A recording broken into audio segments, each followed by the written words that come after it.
नमस्कार दोस्तों, मैं राजकुमार मौर्य। बहुत बड़ी खबर आ चुकी है सुप्रीम कोर्ट से।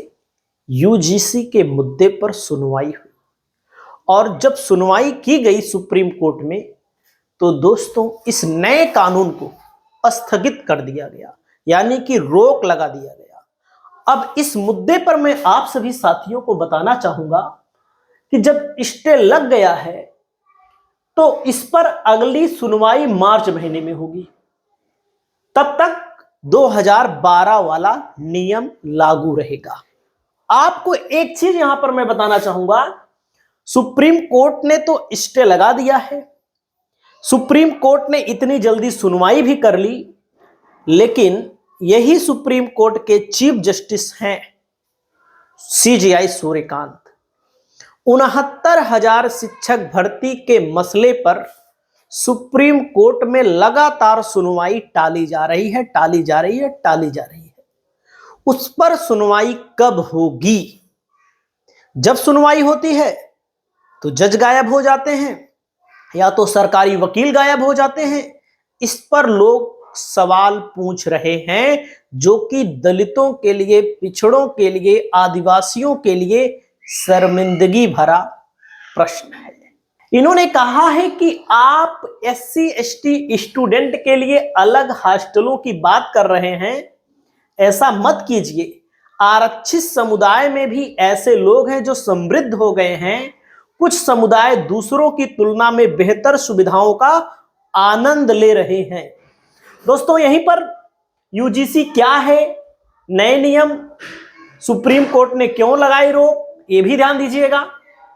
यूजीसी यूनिवर्सिटी ग्रांट्स कमीशन ये संस्था तय करती है कि देश की यूनिवर्सिटी कॉलेज को कैसे चलाया जाएगा, शिकायतें कैसी सुनी जाएंगी, छात्रों और शिक्षकों के लिए नियम क्या होगा। ध्यान दीजिएगा इसको। जनवरी 2026 में यूजीसी के नए नियम बनाए गए, नाम दिया गया इक्विटी रेगुलेशन 2026। इसमें दावा किया गया कि कैंपस में जाति, धर्म, लिंग, किसी भी पहचान के आधार पर भेदभाव को रोका जाएगा।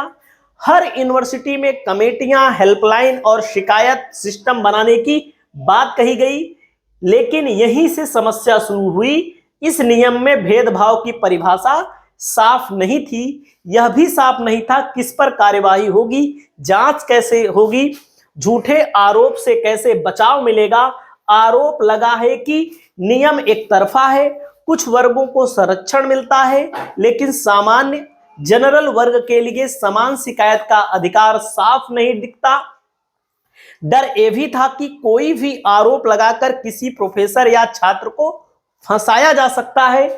इसी वजह से शिक्षकों और कई समूहों ने विरोध किया। मामला सुप्रीम कोर्ट में पहुंचा। सुप्रीम कोर्ट ने कहा नियमों की भाषा अस्पष्ट है और दुरुपयोग की आशंका से इनकार नहीं किया जा सकता। इसीलिए अदालत ने नए यूजीसी नियमों पर अंतरिम रोक लगा दी है। कहा है कि 2012 के नियम लागू होंगे। इस मामले में अगली सुनवाई 19 मार्च को की जाएगी। इस मुद्दे पर समाजवादी पार्टी के मुखिया अखिलेश यादव ने कहा, सच्चा न्याय किसी के साथ अन्याय नहीं होता है। माननीय न्यायालय यही सुनिश्चित करता है। कानून की भाषा भी साफ होनी चाहिए और भाव भी। बात नियम, सिर्फ नियम नहीं, नियत का भी होता है। ना किसी का उत्पीड़न हो, ना किसी के साथ अन्याय, ना किसी पर जुल्म ज्यादती हो, ना किसी के साथ नाइंसाफी। इस बात में भी दम दिखता है कि नियम तो बहुत बने हैं देश में, लेकिन नियमों को लागू कौन कराता है? सरकारें लागू कराती हैं, सिस्टम लागू कराते हैं। नियम कई जगहों पर लागू ही नहीं होते। कई जगहों पर वाकई में लोगों को फर्जी फंसाया जाता है, लेकिन कई जगहों पर असलियत होती है, तब भी लोग नहीं फंसते हैं। यह भी हमारे देश के अंदर, सिस्टम के अंदर कमी है कि कहीं पर कोई फर्जी आरोप लगा देगा तो फंस जाता है, कहीं पर अगर सही में आरोप लगाया है तब भी पैसे से, बल से, छल से लोग निकल लेते हैं। आगे सुनिए। वहीं पर दोस्तों कुछ लोग कह रहे हैं कि हमारी जीत हो गई, हम जीत गए, ये हो गया, वो हो गया। लेकिन इस पर मैं आपको बताना चाहूंगा, यूजीसी के नए नियमों पर सुप्रीम कोर्ट ने केवल रोक लगाई है, सीजीआई ने टिप्पणी की है, जनरल कैटेगरी के अंदर जश्न का माहौल है, एससी ने, सुप्रीम कोर्ट ने यूजीसी को नोटिस जारी कर जवाब मांगा है। अभी मामला 19 मार्च को असलियत सामने आएगी, यानी कि अभी केवल रोक लगाई गई है और इस मसले को लेकर के चारों तरफ सुप्रीम कोर्ट की चर्चा हो रही है, चीफ जस्टिस की चर्चा हो रही है और सुप्रीम कोर्ट पर भी लोग सवाल उठा रहे हैं कि सुप्रीम कोर्ट देख सकते हैं कहां पर सोया रहता है, क्योंकि बहुत सारे ऐसे मामले हैं जहां पर सुप्रीम कोर्ट तारीख पे तारीख देता है, तारीख पे तारीख देता है। देख सकते हैं यूजीसी के नए नियमों पर सुप्रीम कोर्ट ने लगाई रोक। सुप्रीम कोर्ट ने कहा यूजीसी के नए नियम अस्पष्ट हैं, इसको स्पष्ट किया जाए। और तो दोस्तों इस मुद्दे को लेकर देख सकते हैं, एक है तो सेफ है राष्ट्रीय छात्र संघ पंचायत और एक है तो सेफ है, और इसमें कहीं ना कहीं यूजीसी के नए नियम पर सुप्रीम कोर्ट ने रोक लगा दी है।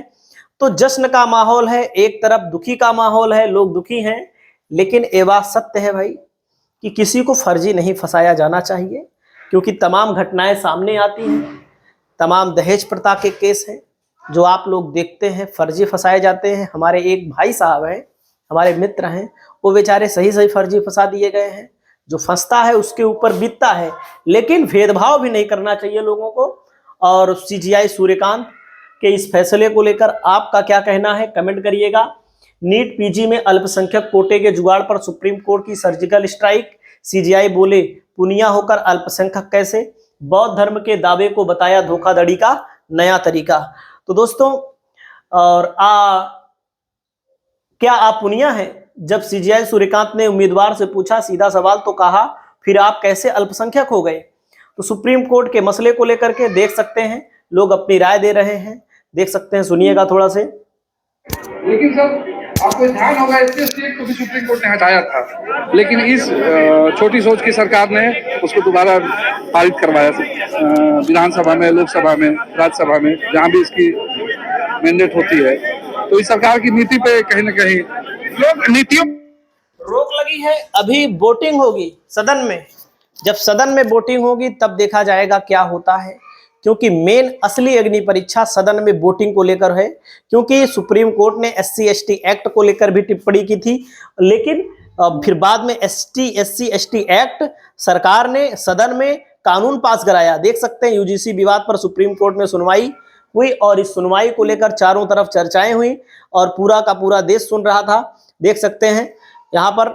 और इस मुद्दे को लेकर के सीजीआई चिंतित दिखे और सुप्रीम कोर्ट के लिए कहीं ना कहीं अब जाहिर सी बात है आने वाले समय में फिर चुनौती होगी। और आप लोग कमेंट करके बताइएगा। और यही सही है, योग्यता कहीं भी भर जाए बेस्ट है, मेहनत करो, आगे बढ़ो। बहुत बहुत स्वागत है, नमस्कार।